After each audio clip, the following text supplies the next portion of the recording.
most common misconceptions is that I'm just out here to get people high. There's so much more to what I'm doing.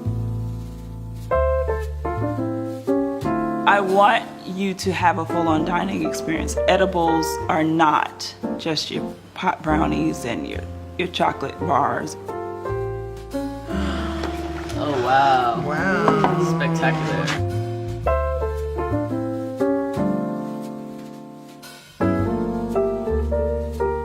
So this dish is great with cannabis. There's a little spice in there, so it pairs well with the strain that I used. Girl Scout and OG Kush will meet any dish with a bite, and hopefully it comes together perfectly. It's a nice progression. Every meal that I've had at a restaurant has been inferior compared to this.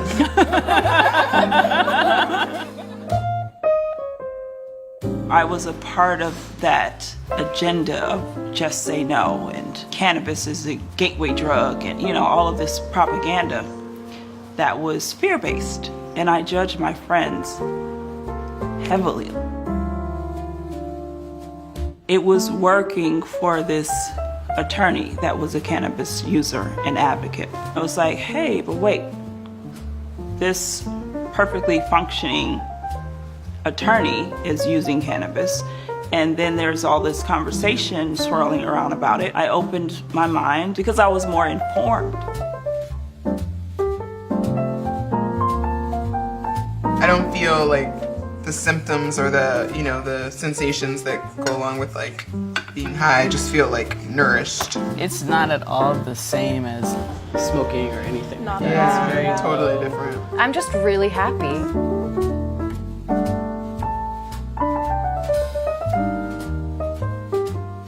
It's clearly making a case for the fact that marijuana is clearly not something you should be locked up for the rest of your life for. It doesn't cause harm to people. It's the opposite of harm tonight.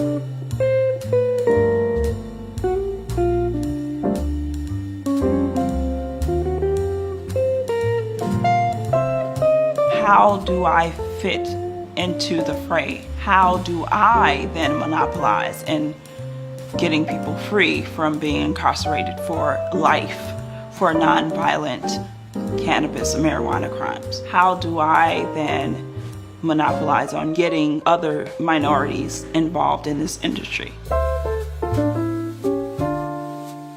It's disappointing when I walk into a room and I see no one that looks like me, but that's why I'm here. And so I take that on fully and completely. A great part of my work is really the social change and changing our minds and perceptions about cannabis. So I think in some part we've done that this evening. Thank you. Thank you. To anyone who is so adamantly against it, I am of that cloth. So if I can turn the page and if I can turn the corner, so can you. You can take your Percocet. I would like an indica. Thank you kindly. And good night.